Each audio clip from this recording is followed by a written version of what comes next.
Good morning, everybody. This is Chatting Tales with Jen. I'm making breakfast. I said I was going to do a cooking video. This is as good as it gets. I've already done the prep work. Another video, maybe I'll show you how I do it. But this morning I've been kind of rushed. I woke up late. I'd promised Mike some extra big breakfast this morning. So he's going to have biscuits and gravy. The sausage I'm using is Jimmy Dean maple and shredded hash browns that I made from real potatoes and eggs. Is that it? Yeah. So I'm going to flip the phone around and show you what I've done so far. Right here's my shredded potatoes. That's 2 potatoes.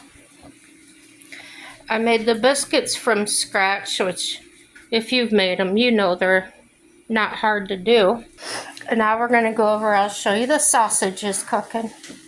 And if you know about sausage, how to make biscuits and gravy, it's pretty straightforward. And there's my Jimmy Dean sausage. Mike's stirring it up for us. Gotta break it up, make it look good. So about this stage is when I throw some butter into it. My cast iron is in good shape. It's basically non-stick. I put a little, just a light, a light wiping of vegetable oil in it, and it's good to go. Pork sausage doesn't have much grease or fat in it, so I add butter and flour. That's what makes the magic happen. And then to that, I add some milk. We don't use salt. We use no salt, so I don't add any salt to it. I put my no salt on afterwards. And hold on a minute. All right, we're going to continue here. What'd you say? I was going to say, do you want me to do the camera action or something? No, I'm good. So maybe you're wondering, did I have coffee this morning? Yes, I did. Energy wore off pretty quick, though. So I'm having one of these. It's pretty good. It's like citrusy, but not real sweet. It's got ginseng and good stuff in it.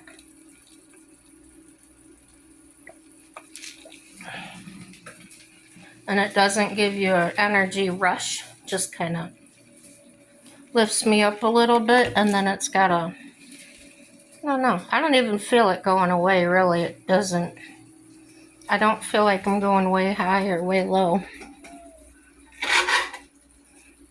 Alright, so here's how the sausage is coming.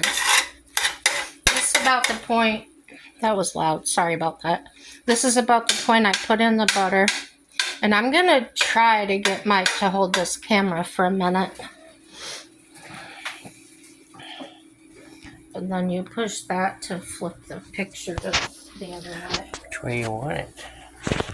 You've got to watch through. Show your legs. Talkie. Talkie. No walkie-talkie. So I put about 3 of these in. Ooh, ultimate zoom in. And I told you before, no salt, so unsalted. And I make mine with 2% milk. I used to do it with the whole milk, and I found out the 2% just works better for me.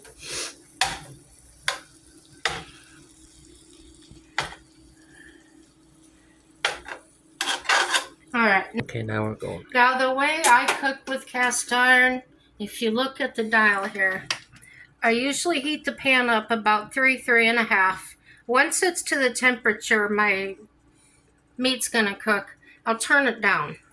So I'm getting ready, butter's melted, I need the temperature up because I'm going to be cooking that flour into that milk to make our gravy.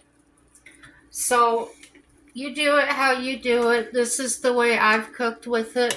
I can cook on the campfire with it.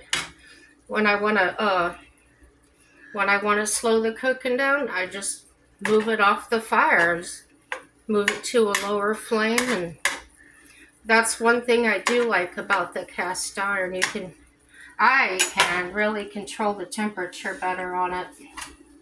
So once the meat, see, I've got some pink in here yet. Once this is all cooked up,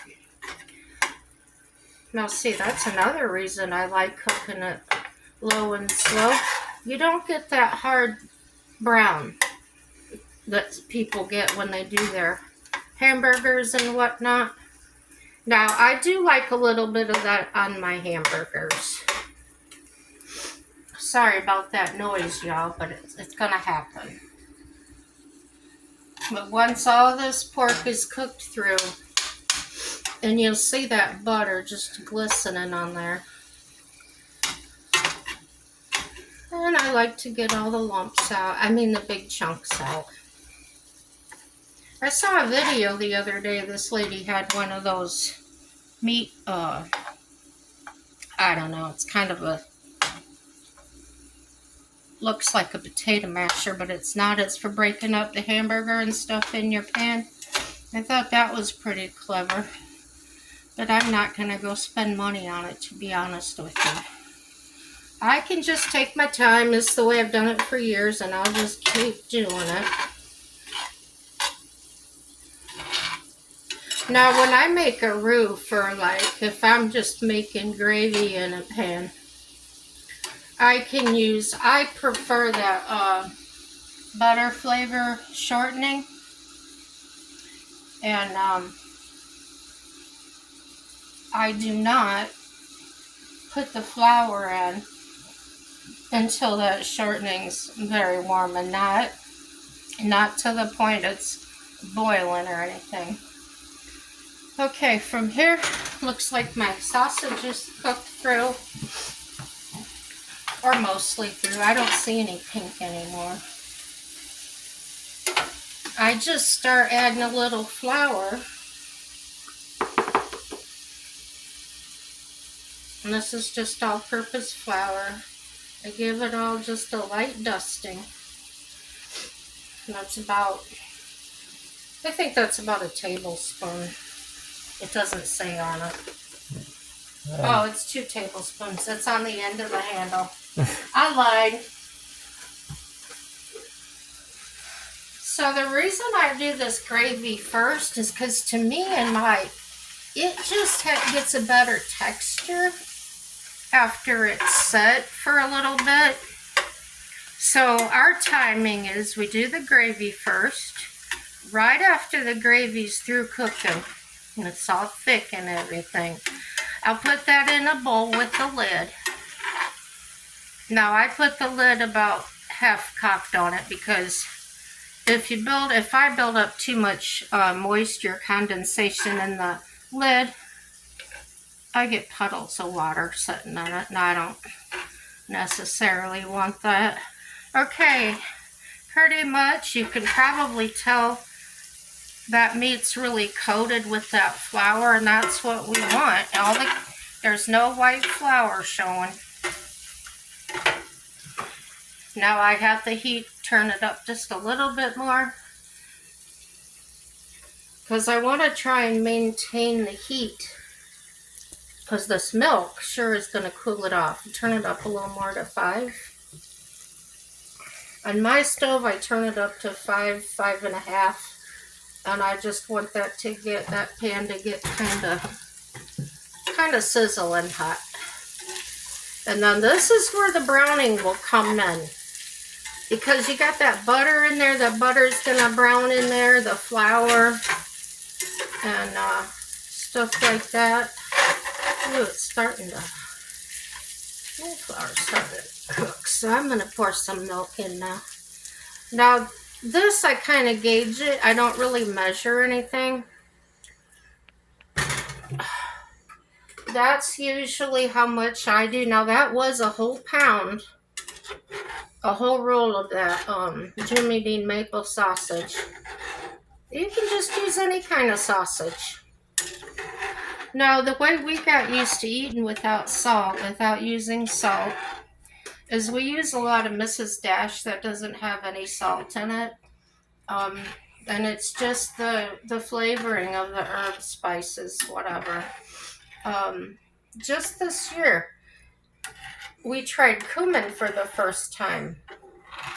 And we've actually used that to make a marinade or a rub for our meat.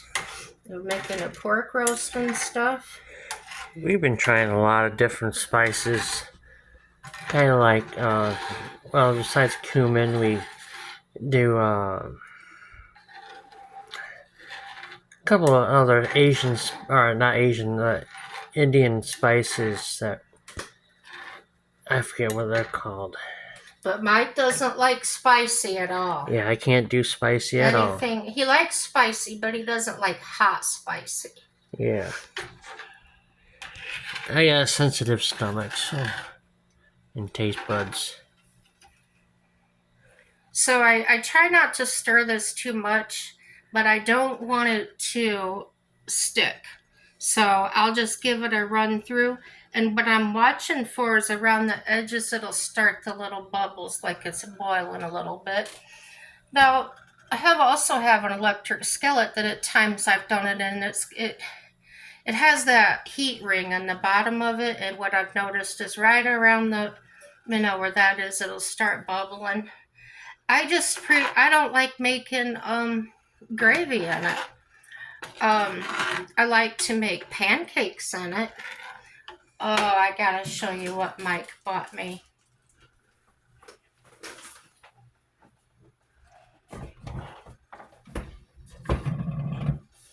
He bought me a little waffle maker. This thing's so cute, and it's got the deep well. Look at that. And it does just fine. A waffle recipe would be good. Now look how that sausage gravy's starting to bubble up there. That's what you want to start seeing. And then I just kind of run along that. I want it to do that because I really want that flour and butter to start gelling up. The flour's heavier, it kind of settles to the bottom. So what I'm doing is I'm basically just running that around, and I'm asking it very gently to just start mixing together. Come together. And it will. Mike and I like to cook things low and slow. We found that the food has better flavor. It gets done all the way through without drying out. And that's important. As I mentioned before, I have a little bit of a weak side on my throat, and I'll literally choke if it's too dry. Huh, Mike? Yep. All right, look at that, starting to thicken up so nice. That's what we're looking for. Now, we're still wanting to go a lot thicker than that, but them bubbles, that temperature, that's the magic. That's what's making the magic happen. Now, if I'm making a different gravy, I call this a milk type gravy. If I'm making regular gravy, I'll show you what, I don't need nothing fancy. I'll just grab me a long fork and I'll just do like this along the bottom. Okay, now it's boiling like that. Now we're going to turn the temperature back down to that simmer, which is the lowest temperature on there. And you can see how this is really starting to thicken up. That's what we want. If you're a new cook and you've never made gravy, what makes the magic is the fat in the flour. And yeah, another thing about sausage gravy or chocolate gravy. Ooh, we'll have to do the chocolate gravy for them sometime. That used to be a tradition at my mom's house every New Year's Day. That would be chocolate gravy and biscuits instead of the sausage gravy. And that was quite a treat, almost like having donuts. All right, so that's doing fine. We're just going to leave that set a little bit. I might come back and stir it as it cools off. Actually, I'm going to take this off the heat. What do you think? Yeah. You just let it cool down. Go ahead and turn that burner off. And the reason we do that is why, Mike? No sticky gravy.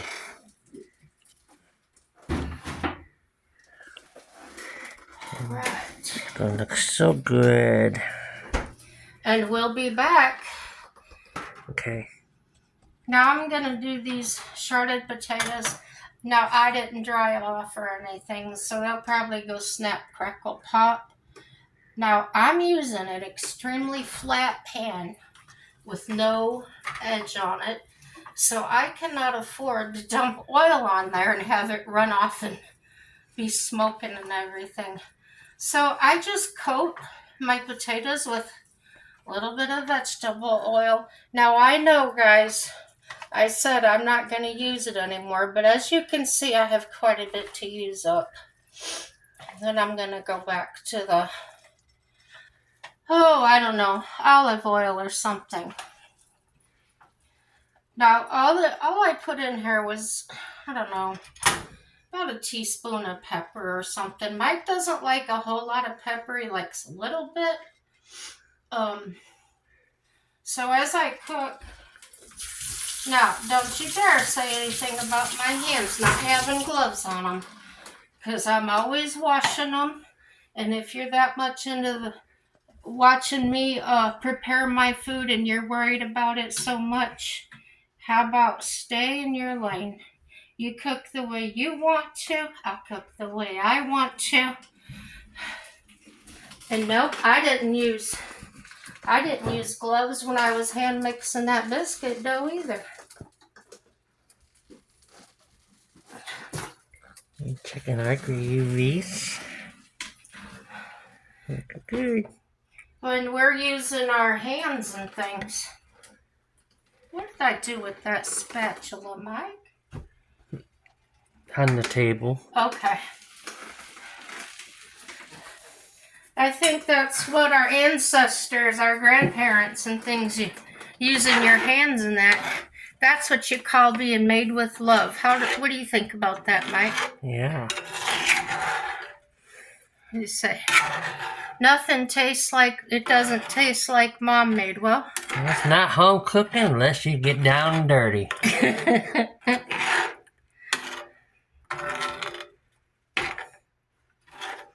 My grandma used to be standing up cooking, and she'd let her cigarette, she always had a cigarette in her hand, and I don't know how she did it, but that ash would be that long on there, and I would watch her just waiting for that ash to dump in the whatever she was making, and sure enough, once in a while it dropped right in there.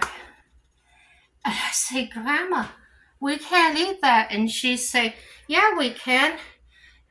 It's just ash. Everything bad's burned out of it. She was a hoot. So I think this pan's hot. Let me see if I put a little bit on there. Yeah. So we're going to turn that down now. Because I don't want it to get it too brown and crispy on the outside before the inside of the potatoes. 2.5. Yeah. And I don't like to be splattered. Now, you might just make your individual servings and put on there. I just like to put it all on and get it over with.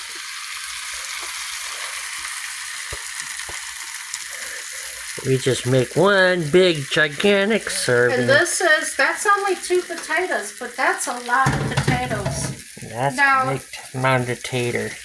This is about a tiny potato size. That's about all we'll have.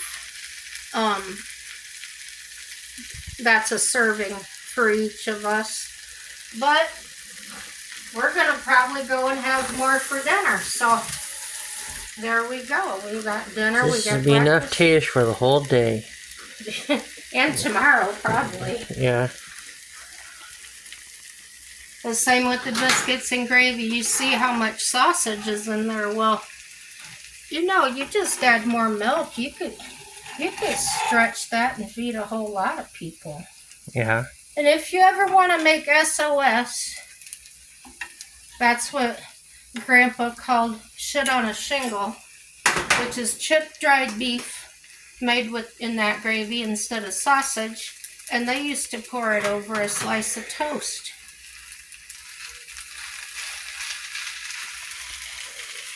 Now, I cook listening with my ears. I use all my senses. That's why she's so poor, because she uses all her sense. Good one. So I listen. You can probably hear that. If you're not hearing that sizzle, that means that side on the heat's gonna be starting to dry out.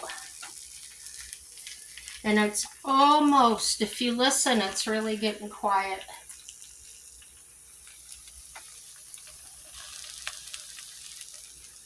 So now they turned a little bit pink because I had them sitting out in the bowl.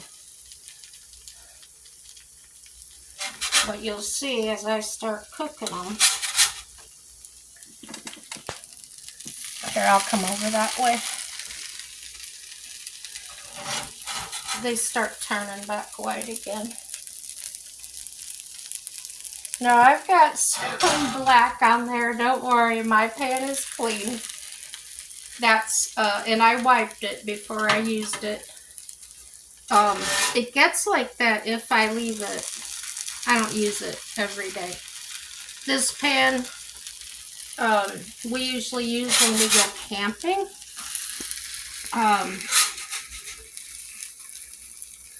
Especially if we want to set something on the grill that we're afraid might fall through. It's also got the ridges on the other side, so it's a two-sided. Yeah, this is the griddle side, and then it got the grill side on the other. And this is an electric stove. See, I can just put it right on there. We've got one that covers 2 burners. Kind of made the same way. It's flat on one side and then grooves on the other. Those are good. The grooves are good. If you make chicken or something and you like them grill marks in there. And Mike and I love to cook out, but where we live now, we're not able to do that. No. We have a very nice gas grill, but we can't use it. They don't allow the propane. And I guess we'll cut this off now, and we'll get back to you when these potatoes are done. Is it getting long? Oops. What? Hello, hello.